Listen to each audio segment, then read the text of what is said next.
Sikhosololo ebukhoneni benkosi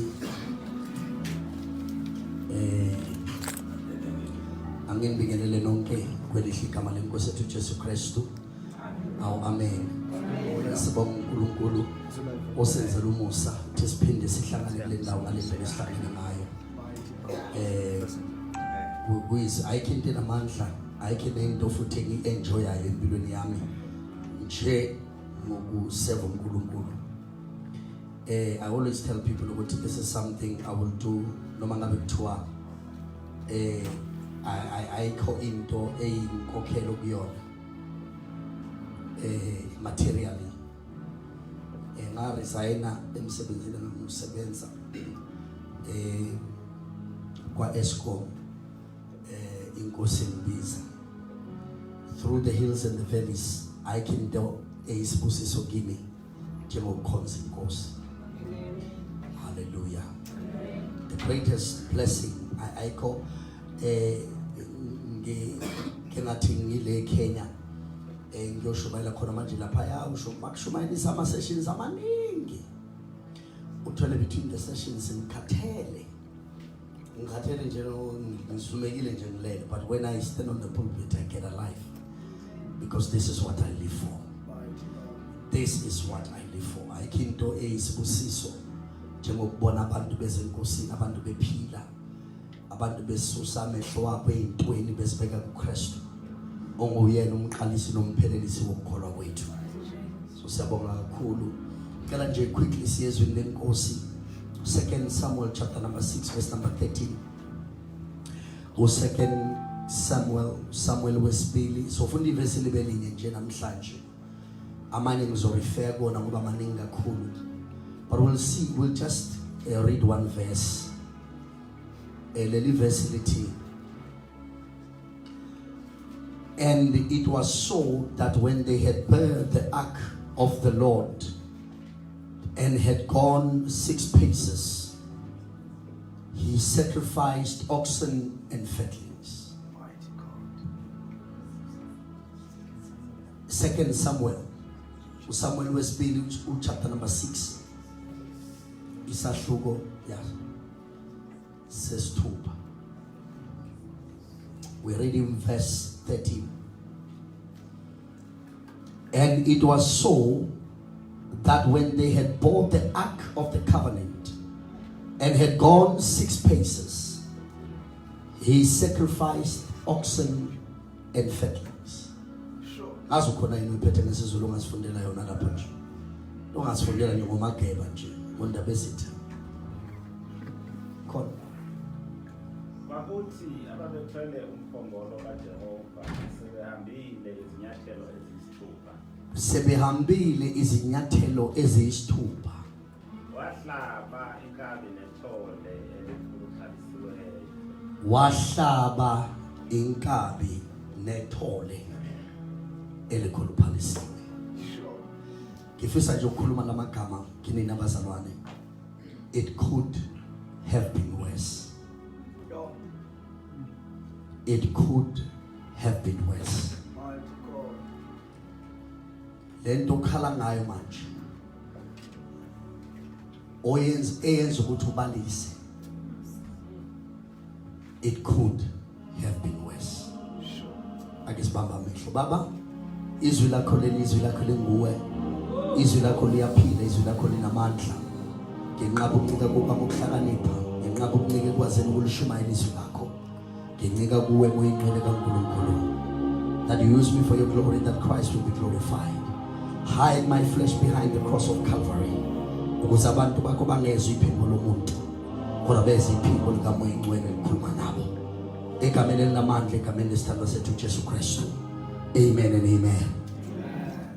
Lolu thaba bazalwane, udaba lana luka Davide eyolanda umphongolo kaJehova endlini kaObed-Edom. Qaphela ukuthi umphongolo kaJehova symbolized the presence of the Lord. Abafilisti bawuthatha umphongolo. Bathe bethatha umphongolo baba nakho ukuthi banqobe uNkulunkulu kaIsrael. Now the Bible says sebewuthathile umphongolo bawuhamba bafika bawubeka phambi kwesithixo sabo uDagon. Lethizwe lenkosi the following day uDagon waye ngobuso phambi komphongolo kaJehova. Okwesibili bamphakamisa futhi uDagon. But the following day lithi iBhayibheli Dagon had fallen again. But now noma yini inkosi eyiwisayo noma isithi asingayiphakamisa iyakwazi ukuwa futhi. Yobone okukholweni kwakho kube nezinto othi uhamba ufike enkosini zidilike. Uthi after 2 years 3 years ubone how nayi lenti ivuka futhi.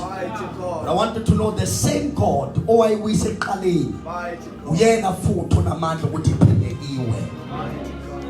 Sewile uDagon this time around akawi nje kuphela kwanqunywa ikhanda lakhe. Number 1, ikhanda is a symbol of leadership. Mawukhuluma ngekhanda ukhuluma ngobuholi. Ukhuluma ngama devices nama strategies. Kuwo khona amehlo vision, ears to hear, nomlomo to speak. Kodwa uNkulunkulu wadila nekhanda likaDagon. Uthi number 1, I'm dealing with the strategies of the enemy against impilo yabantwana. Okwesibili noma ngabe imaphi amazwi akhulunyiwa negative, I'm dealing with them. Nanoma yini ngabe izwile ebayizwile nabantu bami, I'm dealing with it. So uNkulunkulu udila ne leadership yesitha lithi iBhayibheli nezandla zakhe, imisebenzi yezandla zakhe yanqula. Wahlala umphongolo kwafika isikhathi la inkosi uSaul ebusa khona, wabusa kodwa wangabi indaba nepresence. So he was a king but he had no presence. Mighty God. Why nankinga ukuthi uyahola kodwa umphongolo kaJehova awukho eJerusalem. He's leading without the presence of the Lord. Lithi iBhayibheli uDavid ethatha over as a king. Waba nento uDavid ukuthi angikwazi ukuhola ungekho umphongolo kaJehova. Oh yes Lord. I cannot lead the people of God ngaphandle kwepresence kaNkulunkulu. Ngoba yabona kunendawo ngeke uthi ngifakaze kancane, kunendawo engafika kuyona ngiyoshumayela kuyona manje. I come from a school of order and excellence. So yonke into engiyenzayo ngiyithande nje nasebandleni kube ne-order ne-excellence. But kuthe la ngimenywe khona ngifika khona ngithola i-disorder eningi kule ndawo engikuyona. Number 1, itende lakhona njena yabona umoya njena ne-decoration yakhona wazi ukuthi ayenziwa ugogo mdala nje ungazi futhi lutho nge-decoration. So when I walked into the church I was turned off. Inhliziyo yami yaba nalento ukuthi what disorder. Kwafika isikhathi la ongibizile engintroduce khona washo lokho akushoyo lezinyembezi ziyehle emehlweni akhe. And I went to the pulpit to preach. Angiqedanga u15 minutes ngishumayela. Ngisathi nje ngiyashumayela, the presence of God came into the place.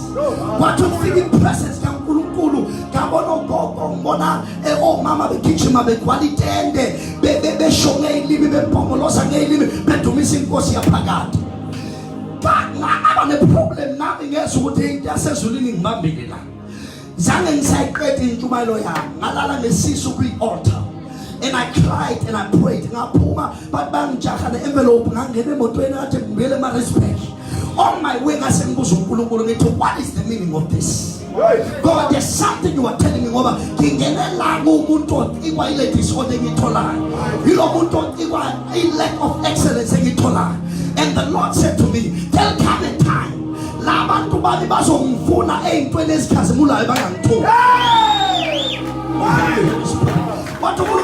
Because my people have replaced my presence with excellence. But excellence no kazi basenyameni presence yami.